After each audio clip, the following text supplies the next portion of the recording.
Pois é, dia 26 de março, mais um dia na quarentena carioca e o Corona Diário retorna depois de uma pausa não muito planejada em função de atropelos pessoais. Imagino que todos passem por isso, porque as rotinas mudaram, as expectativas mudaram e a questão não poderia ser outra.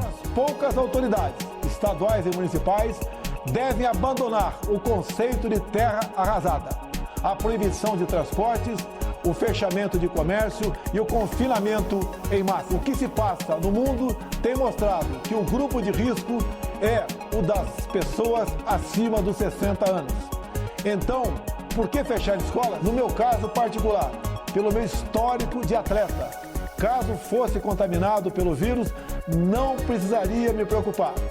Nada sentiria ou seria, quando muito, acometido de uma gripezinha ou resfriadinho. Pois é, essa declaração basicamente mexeu com a República e com o comportamento das pessoas e cruzou diretamente com os atropelos que eu estava mencionando e que motivaram o atraso e um pequeno hiato do projeto Corona Diário. Por que isso? Eu estou de mudança nesse pandemônio. Olha que legal. Já tinha assinado o contrato e simplesmente não posso parar. Estou fazendo basicamente sozinho esse processo, deixando para a empresa basicamente aquilo que um carro não comporta, um carro normal de família não comporta. Enfim, está próximo da resolução, mas a questão não tem a ver com isso. Logo após a declaração do digníssimo, pude notar que as ruas começaram a encher de carros. Aquilo que era um cenário de Walking Dead, hoje, nessa quinta-feira, 26 de março, se mostra um retorno a uma possível atividade normal. Claro que eu estou falando de Barra da Tijuca e Recreio, um eixo em que temos diversos apoiadores desse modo de pensar, mas ainda assim é algo preocupante. E eu queria dedicar essa rápida edição do programa de hoje, meio como um recomeço, meio como um teste, para a gente reforçar a questão do ficar em casa, se proteger, desinfetar, usar luvas, usar máscaras e sair só para o necessário. A quarentena continua. A quarentena continua. É importante reforçar esse dado. É importante manter todo comportamento que os órgãos mundiais de saúde estão indicando e não uma briga política sem qualquer fundamento ou necessidade para o momento, beleza? E para não deixar vocês assim no ar, vou fazer um replay especial dedicado, sim, a uma dica de home office, mas que vem lá das épocas do Fala Frila. Um ouvinte do tempo do Fala Frila me procurou agora no WhatsApp, o Rômulo, lá de Belo Horizonte. Grande abraço, Rômulo, obrigado aí pela audiência, uma audiência de alguns anos já. E aí, em função desse contato dele, perguntando cadê o projeto e tal, eu resolvi fazer um replay essa semana, que eu estou nessa correria, dos programas da época. Vocês veem que todos os meus comunicadores estão apitando sem parar aqui, eu estou num escritório improvisado ainda, na nova casa, mas vamos tocando. Então, para relembrar essa época e também repercutir um conteúdo que faz todo sentido hoje em dia, vamos ouvir um replay do Fala Frila 70, no qual eu, Cristiano Santos e Carolina Wigner, na boa época do Fala Frila, relembrávamos mitos e verdades de se trabalhar em casa no home office. Dá um play aí e relembra que bacana esse programa.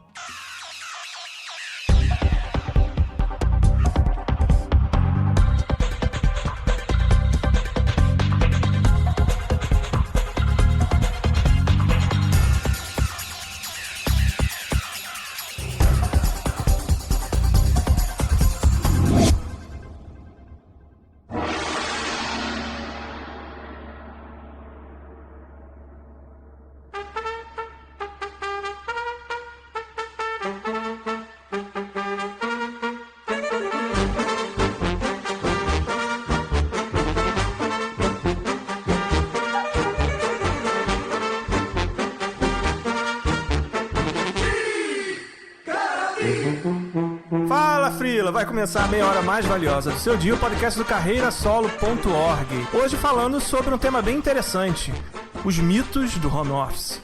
Aqui todo mundo trabalha de 80% a 130% do seu tempo dentro do home office e já tá cascudo de saber que o que achava que era verdade lá no começo da carreira não é tão bem assim. Então a gente vai trazer as verdades e mentiras, verdades e mitos de se trabalhar em casa a partir do seu home office.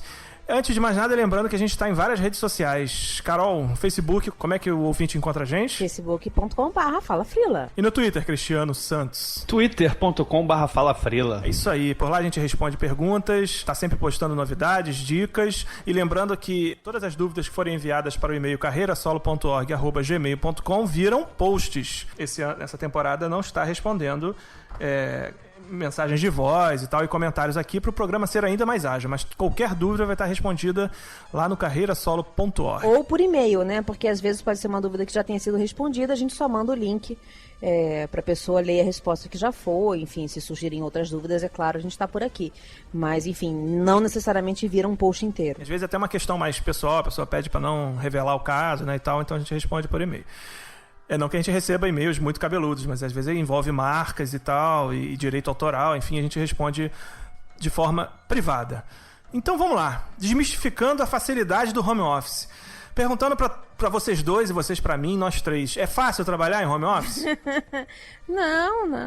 Bom, é tipo fácil que nem ir pra lua, coisas assim, né? Bem tranquilo. Muito fácil, muito fácil. Claro que não, né? Tem suas dificuldades aí. Vamos avaliar alguns mitos aí que a gente levantou na internet e que a gente conhece e tal.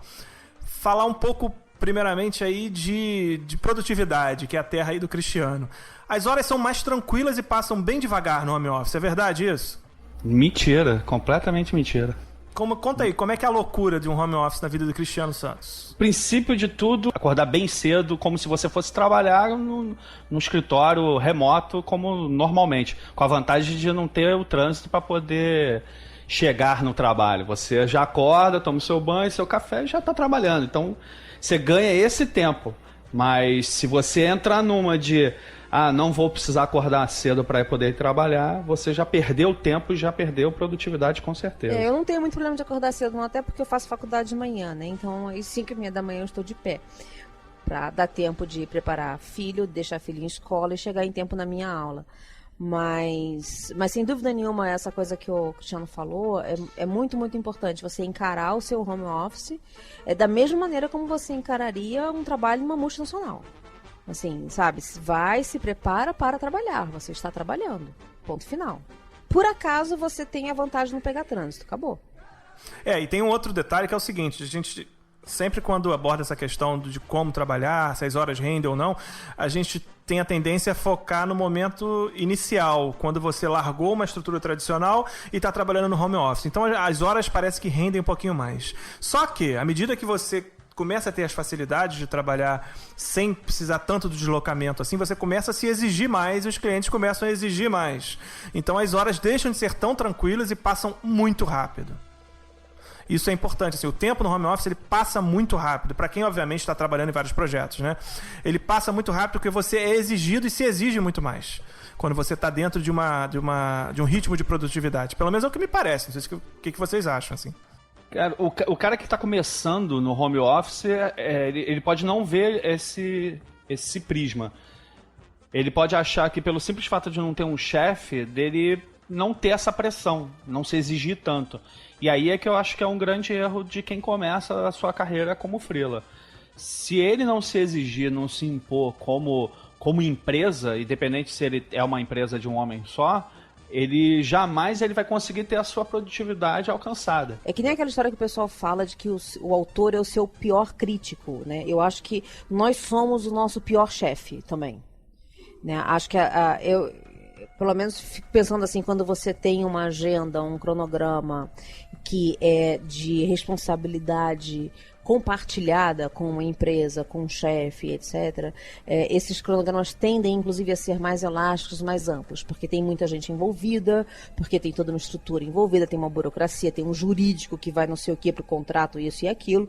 Então, você acaba tendo, sim, uma facilidade, uma flexibilidade de lidar melhor com picos de produtividade e coisas desse gênero. Quando a gente é o nosso próprio chefe, isso morre, né? Isso acaba, porque você sabe que você é capaz de fazer naquele prazo. Então você vai fazer naquele prazo. Eu acho que a gente pode dizer que no que se refere à produtividade, que é esse primeiro mito aí, o home office ele vai exacerbar a personalidade de cada um, né?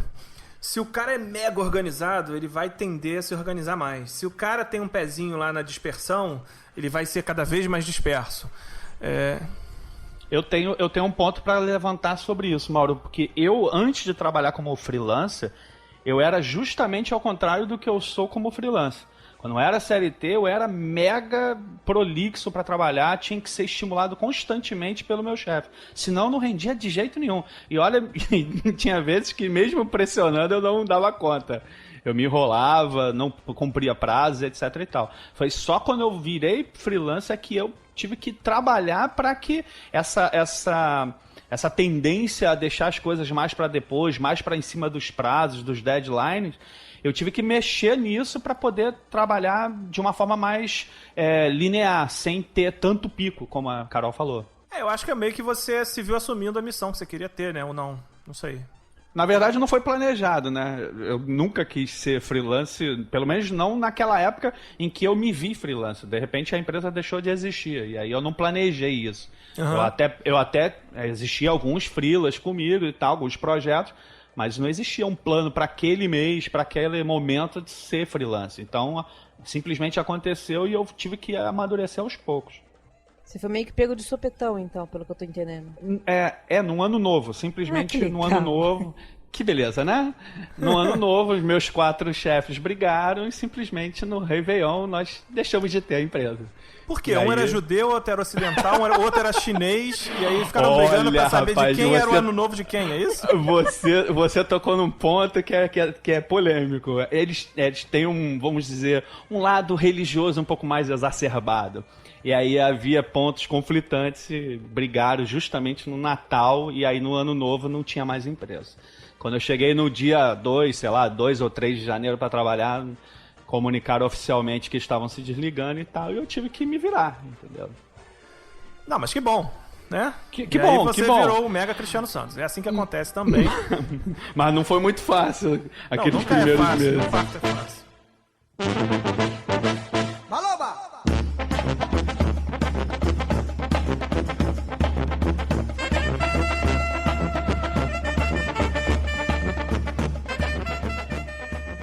Outro mito, né, mano, que o pessoal fala assim, não, você trabalha em casa, então sua produtividade vai aumentar, você gerencia seus clientes, logo você vai ficar rico super rápido.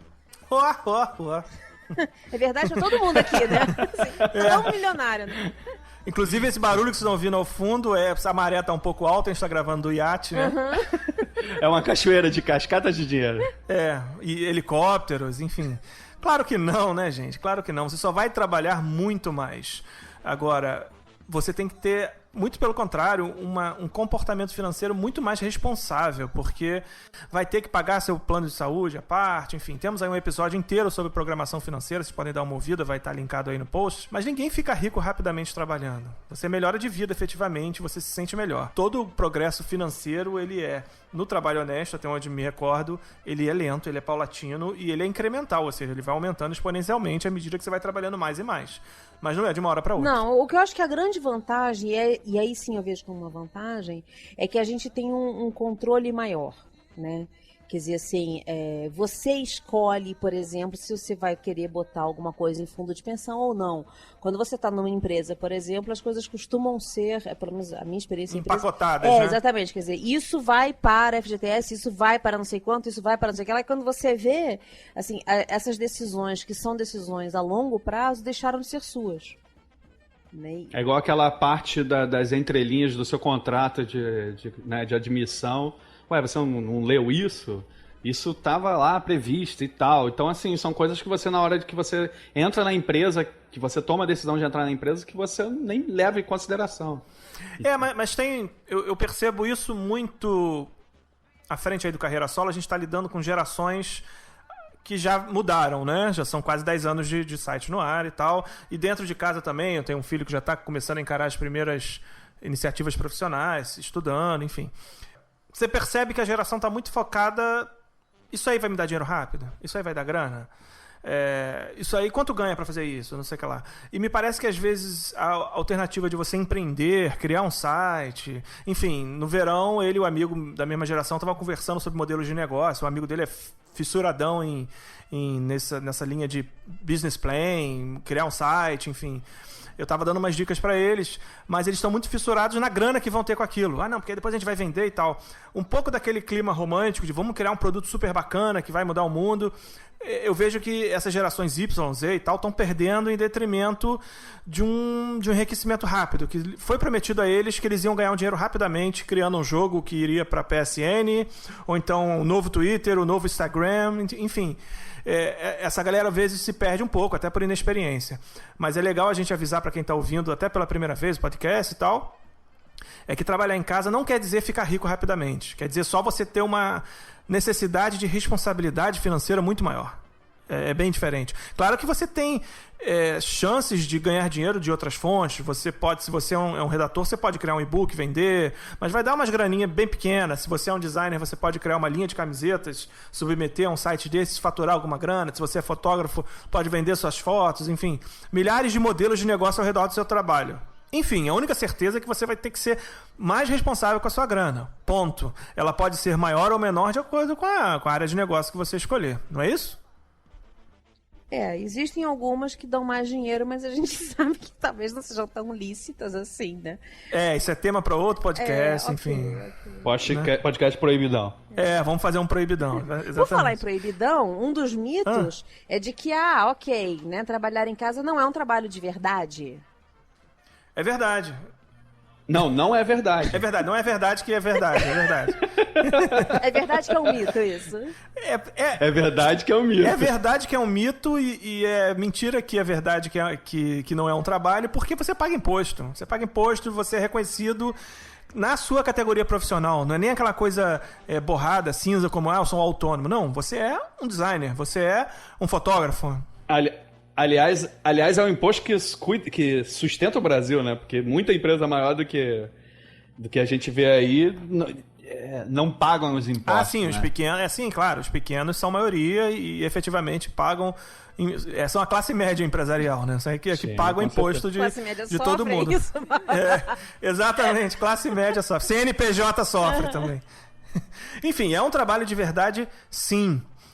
Não fique constrangido e preencher fichas em lojas de eletrodoméstico ou hotéis. Você preenche, Mauro? Você preenche como empresário, freelancer? Não, publicitário. Mas independe se eu for freela ou não. Entendeu? A questão é, se eu trabalho em casa ou na agência, eu sou publicitário. Mas você é publicitário. Eu vou começar a botar freelancer, eu vou ver a reação das pessoas e vou trazer pro público aqui. Legal, faz a experiência. Eu acho que a pessoa não vai nem saber o que é, na verdade.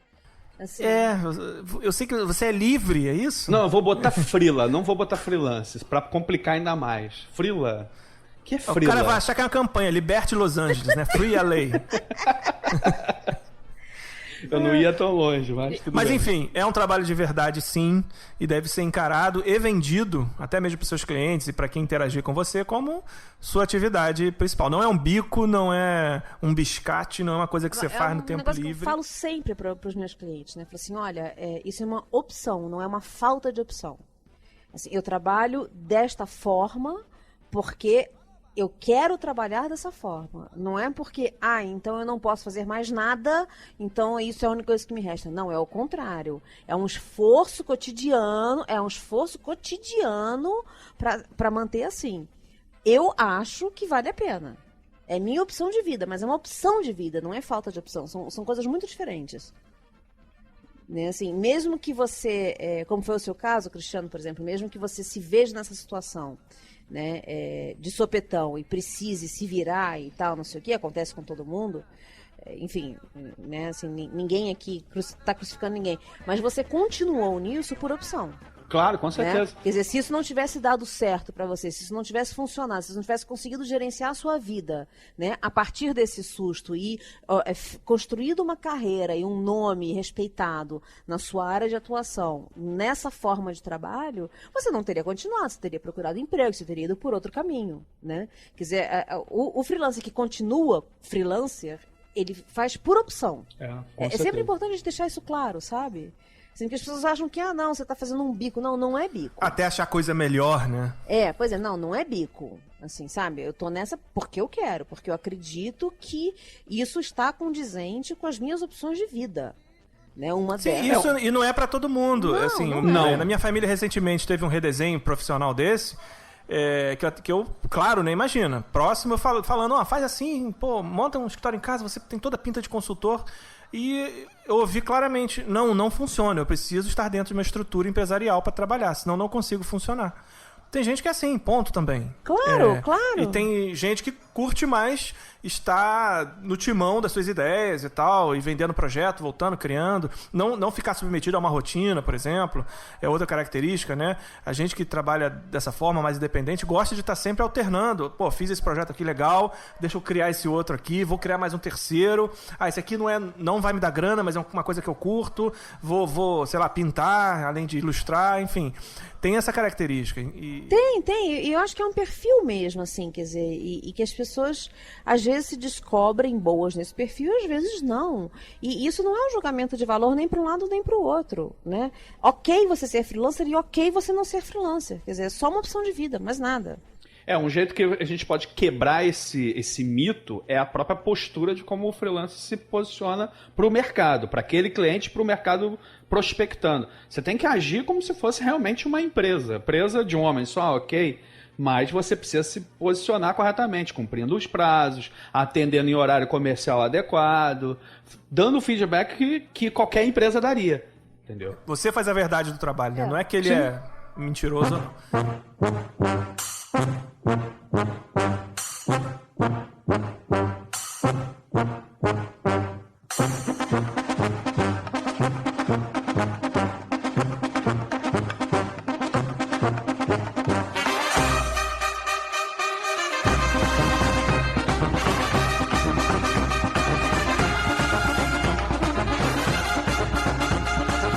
Bom, tem um outro mito que quem começa a trabalhar de home office acha que vai encontrar a mesma realidade que encontrava no escritório anteriormente. A gente sabe que não é bem por aí, né? Você tem que mudar alguns parâmetros, o ritmo é um pouquinho diferente, as cobranças suas e do cliente são outras também. Você não vai... Não é como se você pegasse sua mesa no escritório e transplantasse ela para sua casa. É verdade, mas eu outra coisa. Confesso que eu faria qualquer coisa para ter uma senhora do cafezinho aqui em casa. Eu instituí a hora do cafezinho. Mas eu tenho que fazer meu próprio café, isso eu acho um pé no saco. No meu antigo trabalho tinha a tia do café também. Nossa, aquela mulher é maravilhosa, eu amo as tias do cafezinho. Pô, Carol, você me deixou triste agora. Saudosista agora. Vamos trabalhar psicólogo, né? Vamos trabalhar substituição, mas pelo menos você tá na mesa da sua casa. Não funciona, né? Não, eu acho que as vantagens são maiores do que as desvantagens. Se eu não achasse isso, eu não estava há tanto tempo trabalhando dessa forma, né? Mas é claro que, enfim, existem comodidades de um escritório montado que a gente não tem em casa, né? Por exemplo, conviver com a equipe, né? Sim. Isso eu acho que... Por exemplo, a estrutura, né? Que tá toda lá já esperando você. Você não tem que estar toda hora se preocupando se a internet vai cair, se vai ter um pico de luz na tua região, você, mesmo com no break, não possa atender aquele prazo. Se efetivamente, antes de gravar o podcast, as crianças não vão estar alopradíssimas. Ar-condicionado. Ai, meu Deus, como eu sinto falta. Cristiano, vamos comprar um portátil, fica segunda, quarta e sexta aqui em casa, terça, quinta e sábado na sua, fica tudo certo. Pronto. Gente, como eu sinto falta de ar-condicionado. Então, a realidade não é a mesma. Até por isso o Carreira Solo está cheio de artigos lá explicando como fazer essa transição, né, esse salto de fé da melhor forma possível. E meio como um espelhamento dessa realidade, já que a mesa do escritório não foi transplantada para casa, a sua casa também não vai ser a mesma depois de você começar a trabalhar dentro dela, né? Ela não estava preparada para um escritório no meio da sala, com certeza. Assim, um grande mito que tem é que, não, beleza, eu ainda tenho a sorte de ter um escritório fora da realidade da casa, assim, é um cômodo separado, mega espaçoso e tal, dá para eu trabalhar numa boa. Mas já trabalhei também dentro do meu quarto. A gente sabe que a gente acha que vai ser simples colocar a mesa lá, botar um fone e tá trabalhando. Não é. A rotina da casa muda. A gente tem filho aqui, todo mundo, quando toca o telefone... Numa casa que tem home office, a reação é totalmente outra, né? Quem tem criança sabe, as crianças são meio que doutrinadas, não pode atender. Esse aqui não pode atender. Esse aqui é do escritório. Pra citar o mínimo, né? Muda completamente, né? Assim, agora, a gente tá gravando esse podcast, eu tô prestes a me mudar. E vou me mudar justamente de um apartamento para um sobrado com edícula e vou montar o meu ateliê na edícula. Então eu vou passar a ter uma realidade como a do Mauro, de um espaço mais privativo. Hoje o meu espaço, na verdade, é a sala inteira. A casa optou por não ter sala. Assim, eu não posso receber amigo nenhum aqui em casa porque eu não tenho onde sentar, porque as únicas cadeiras são de escritório, voltadas para computador. Então é complicado isso e eu sinto falta. Assim, a gente modifica o seu ambiente de casa e isso é muito sério, porque você modifica a vida de pessoas que não fizeram essa opção. Exatamente. Todo mundo. Todo mundo tem que comprar ideia. Se não comprar ideia, não dá certo. Não, você acaba fazendo reuniões com a família, né? Eu já me vi fazendo reuniões do tipo, gente, olha, a Como partir de assim? hoje... Não, pra explicar a rotina. A partir Com de ata hoje, e tudo. não chega até ata, tem uns combinados assim. Mas é uma boa ideia. De 2 às 6 eu não estou em Você casa. sabia pela ata no dia tal, uma e boa. você tava na Exatamente. reunião. Ó, não brinca não, mas olha só, vou dar um exemplo de como a gente passa essa realidade de escritório quando tá trabalhando em casa. Isso é um desdobramento interessante, a casa não vai mudar. A gente aqui vive as voltas com melhores maneiras de educar a criançada, né? Uma maneira que eu encontrei de botar ordem na brincadeira foi criar um quadro de programação na cozinha com as tarefas, né? Isso qualquer educador Ok. já mostrou isso, né? Super Nanny tá aí pra isso. Exatamente. Aí esse ano a meta dos 2 pequenos é comprar a cada um notebook pra eles, pra poder jogar o famoso Minecraft, né? Que beleza. Então todas as voltas com esse quadradinho aí. Enfim. Aí eu falei, beleza, galera, 1.700 vocês compram... Cada um consegue comprar um notebook. Então vamos criar aqui um planejamento. Fez trabalho de casa, R$1, tal. Enfim, montei um planejamento de meta para os 2 e efetivamente todo dia a gente vai fazendo um ticketzinho lá quem faturou tanto e tal, para no final do mês ir juntando a graninha. Já disse que, ó, no aniversário, criem cotas, então. Em vez de presente, cada avó dá 100 pratas e tal, já vai juntando também. Você acaba levando um pouco do planejamento para a vida das crianças, né? Cara, é uma família corporativa, é isso? Não né? o pior que não é. Todo mundo maluco aqui. Todo mundo maluco. Tem uma não foto do filho do mês, é isso? Não, nós somos uma startup. Aqui todo mundo trabalha por merecimento, porque quer mudar. Você acaba levando um pouco da sua realidade de organização, de trabalhar e tal, pra vida da casa, né? Às vezes Claro. pode ser bom, às vezes pode ser ruim. Aqui em casa começou na sala. Começou no centro nervoso da minha casa. Quando a coisa começou a ter problema, a ter ruído na comunicação, tanto com o meu cliente quanto com a família, eu saí da sala e fui para debaixo da escada do 2º andar.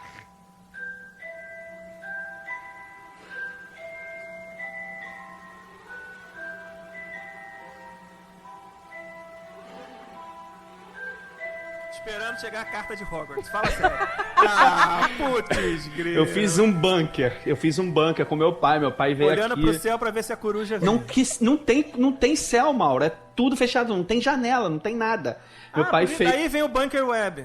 Por isso é o bunker web. Olha aí. Aí meu pai fez toda a parte de alvenaria e tal, cortou madeira pra caramba, fez um escritório de 3 metros de comprimento por 1,10 de largura.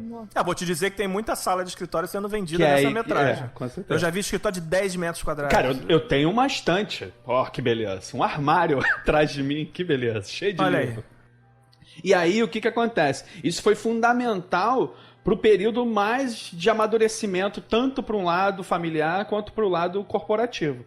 Eu pude focar nos horários que eu tinha definido como os horários de atuação corporativa. Eu pude focar porque eu ficava completamente isolado da casa, fechava a porta ali, ninguém interrompia. O telefone era completamente separado.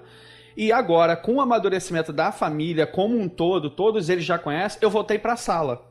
Por quê? Porque eu posso atuar mais efetivamente com os meus filhos. Como vocês dois sabem, eu tenho um filho especial, então eu tenho que estar em cima das questões deles constantemente.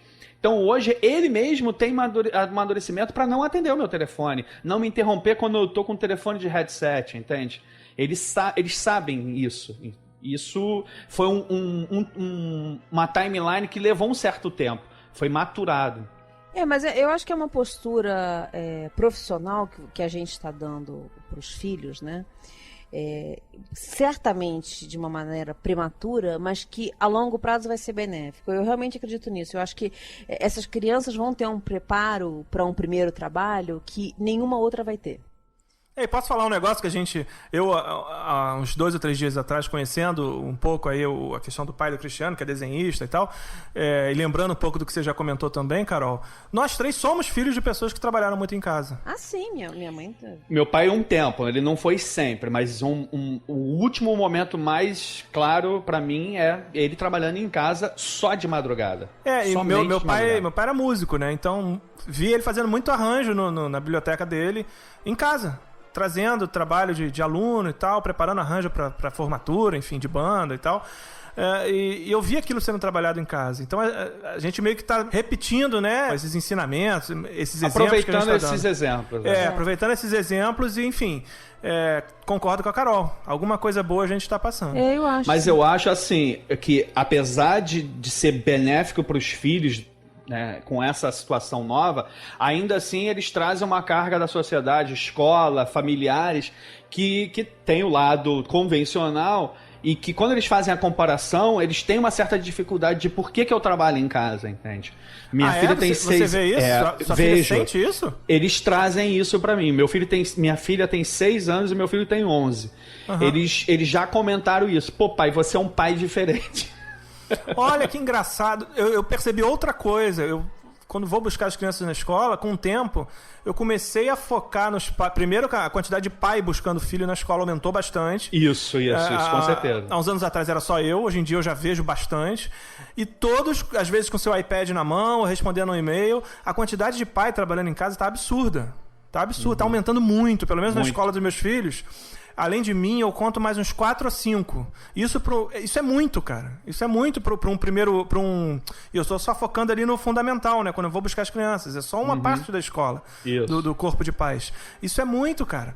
Assim, a gente que está optando mesmo por não pegar tanto... Se o cara é um arquiteto, ele não precisa. Se o cara Bom, enfim, a gente tem todo o nosso discurso aí, milhares de programas que a gente já falou. Mas... Tem muita gente trabalhando em casa. E engraçado, eu nunca notei, desculpa te interromper, eu nunca notei que meus filhos ficam chateados por causa disso ou não. Eles ficam tranquilos, porque sabem que eu tô perto, sabe? Bom, gente, então é isso. Hoje a gente discutiu rapidamente alguns mitos do home office. A gente sabe que existem outros, mas a gente procurou trazer aquelas verdades que parecem absolutamente pétreas e fundamentais, mas quando você olha com um olhinho um pouquinho mais crítico, percebe que não é bem assim.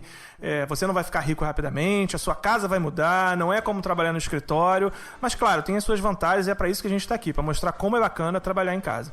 Eu sou Mauro Amaral, estou à frente da contemconteúdo.com e você pode me encontrar também no @MauroAmaral. Eu sou a Carol Vinhamaru e você me encontra no lagartixa.org. E eu sou Cristiano Santos, você me encontra no cristianoweb.net. É isso aí, pessoal. E antes da despedida final, lembrando que a Freela Store está à sua disposição para você criar o seu perfil, cadastrar conteúdo bacana que você queira divulgar e produtos que você queira comercializar ou até mesmo repassar. Lembrando, a Freela Store não é para cadastrar serviços, e sim produtos, ok? Espero vocês por lá. Grande abraço e até semana que vem.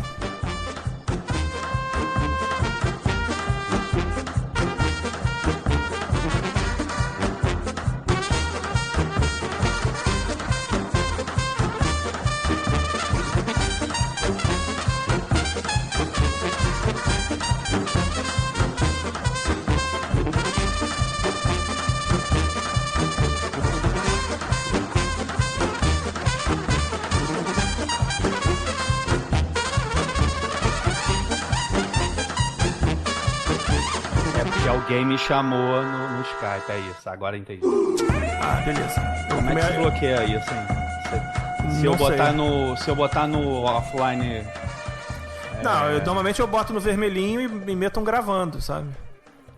Aí eu simplesmente fecho na cara das pessoas. Bem menos. Mas aí faz o barulhinho como fez agora, entendeu? Não, oi, mas meu nome. Carol, ele tá num nível de popularidade que não é o nosso. Entendi.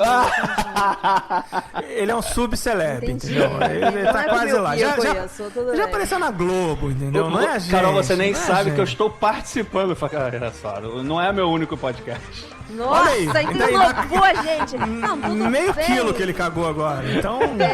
Deixa, deixa. Eu tô felizão que eu tô voltando com o meu único podcast. Vai pra edição, né? Deixa, tudo bem. Eu tô felizão que eu tô voltando com o meu único podcast. Eu tô bem, cara. Ai, enfim, vamos lá. Botei gravando o podcast aqui, vamos ver. Já aparece pra vocês aí?